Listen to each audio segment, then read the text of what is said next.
İllərlə sadə vətəndaşları, şirkətləri, hətta bankları aldatdılar.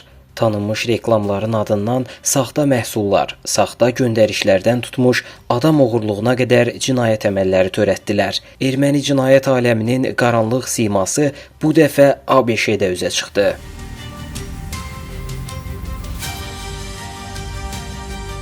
Onları zərərsizləşdirmək üçün Kaliforniya və Florida hüquq mühafizə orqanları hərəkətə keçiblər.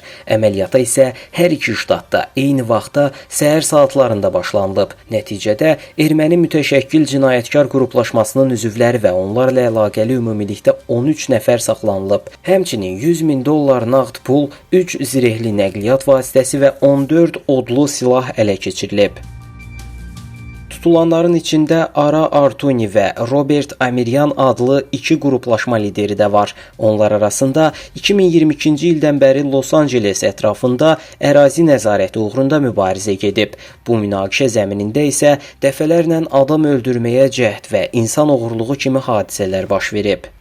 Hüquq mühafizə orqanlarının məlumatına görə cinayətkar şəbəkə Armenian Organized Crime adı ilə tanınır. Onlar Rusiya mafiyası ilə əlaqəlidirlər. Maliyyə fırıldaqları, adam oğurluğu və silahlı hücum, həmçinin Amazon kimi şirkətlərin göndəriş müqavilələrini saxtalaşdırmaqda ittiham olunurlar. Təkcə onlayn pərakəndə satış şirkətlərindən ümumilikdə $83 milyon dəyərində mal oğurlayıblar.